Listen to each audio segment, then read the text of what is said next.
Kevin Mitnick was probably the world's most notorious cyber thief when he was captured in 1995 and sentenced to 5 years in prison. Over a 13-year period, Mitnick broke into the computer systems of more than 35 major international corporations and other organizations, exploits that made him the FBI's most wanted computer criminal.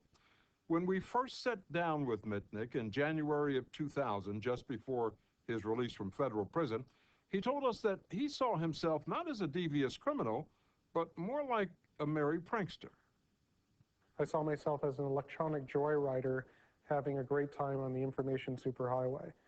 I felt like I was like James Bond behind the computer. It was a big game to me. I was just having a blast. Did it ever occur to you that perhaps what you were doing was wrong? Oh yeah, yeah. It was an invasion of privacy. You know, going in, getting access to other people's information is obviously a gross invasion of privacy, and it is wrong. And that didn't bother you? At the time I was doing it, no. What Mitnick was doing was breaking through the highly sophisticated computer defense systems that companies use to protect their trade secrets, which he repeatedly stole. His list of victims reads like a who's who of big business. They include Motorola, Sun Microsystems, Nokia, and software maker Novell. All told, the companies estimate Mitnick cost them $300 million in damages. I believed I caused some damage, but nowhere near that number. I was an accomplished computer trespasser. I don't consider myself a thief. I didn't deprive these companies out of their software. I merely made a copy without doing anything more with it. You stole it. I copied it without permission. Yeah, that's stealing. That's stealing, Kevin. That's stealing. I didn't use it for financial gain, nor did I cause any harm. Beyond his skills as a computer hacker, what also made Kevin Mitnick so effective, according to the FBI, was his phenomenal ability to obtain confidential information from corporations by phoning unsuspecting employees and simply asking them for it. It's known as social engineering. How would you describe social engineering? Well, basically lying on the phone, manipulating or conning information out of people over the telephone. So you were a good con man? Yeah, I was successful. Mitnick was hacking and conning his way into corporate computer systems 10 to 12 hours a day. And while he held down legitimate jobs working with computers, he says hacking was like an addiction, which eventually became the most important thing in his life. At one point, Kevin, you got married, right? Yeah, in 1987. Didn't work? Well, no.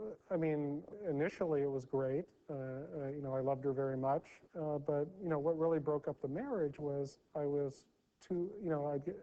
kept going back to my hacking, and it became a higher priority. By the age of 25, Kevin Mitnick had been arrested 3 times for computer fraud. In 1989, he spent a year in jail. He was then placed on probation in order to receive counseling. He attended a 12-step program for his apparent addiction to hacking. It didn't work. He continued hacking. A warrant for his arrest was issued, and he became a fugitive, the FBI's most wanted cyber criminal. For more than 2 years, no law enforcement agency could catch him as he hacked his way across the country, assuming new identities. But eventually, the FBI was able to track him down. And in the middle of the night on February 15th, 1995, a team of FBI agents knocked on Kevin Mitnick's door, where he was living under an assumed name. I think the guy goes, "Are you Kevin Mitnick?" I go, "No." I said, "Go look on the mailbox. You got the wrong apartment." And then he brings out this wanted poster of Kevin Mitnick, right? And he's like, he goes, "Well, isn't this you?" And what am I going to say? Yeah? You know? I'm going, well, I said, the nose looks a little bit the same, but everything else, it's definitely not me. And I handed back the poster. He goes, "Well, tell you what we're going to do. We want to take you down to the FBI and fingerprint you and determine whether you're Mitnick or not." I said, "Great. What time do you want me to show up in the morning?" And they go, "No, we want to take you now." So the social engineering skills hit a brick wall right there. Oh, absolutely. So where's a good place to stand?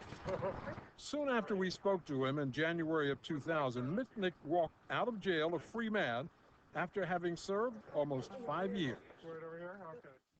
But the government wasn't finished with him yet. We'll tell you more about that when our update continues. Tonight's update is sponsored by Zelnorm. Ask your doctor about Zelnorm.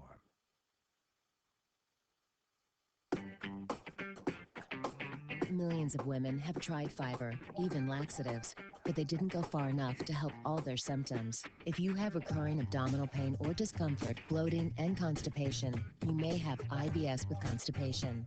Fortunately, there's a proven medicine that works at the source of the problem to relieve all three symptoms. Prescription Zelnorm.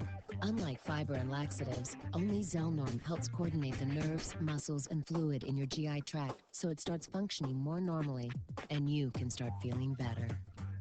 Zelnorm is only indicated for women. You should not take Zelnorm if you have a history of diarrhea, kidney, liver, or gallbladder disease, intestinal blockage, or adhesions. If you get new or worse abdominal pain, blood and stool, bad diarrhea, or diarrhea with cramping, paining, or dizziness, stop taking Zelnorm and tell your doctor.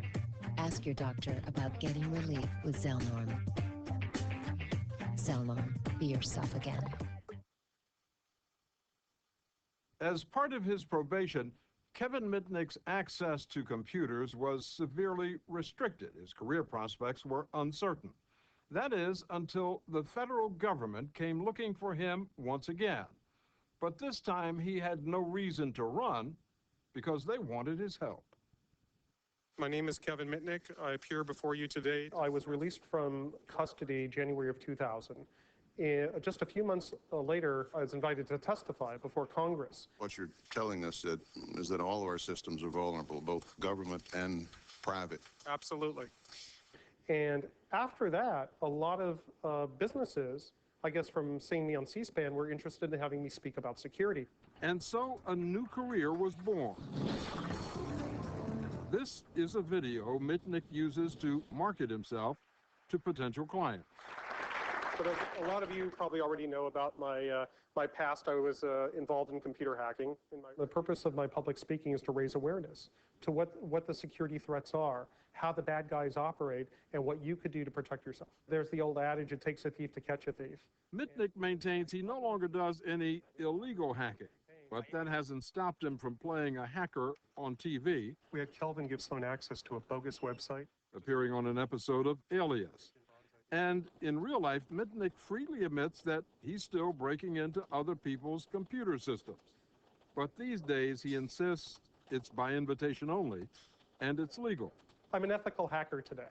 And what I do is I essentially get paid to hack ethically to find security vulnerabilities in my client's systems and notify them so they can fix them. No longer on probation, Mitnick is not only busy consulting and speaking, he's also written a book on computer security and is working on a second. Kevin Mitnick has grown up. Took a little while, but I finally did.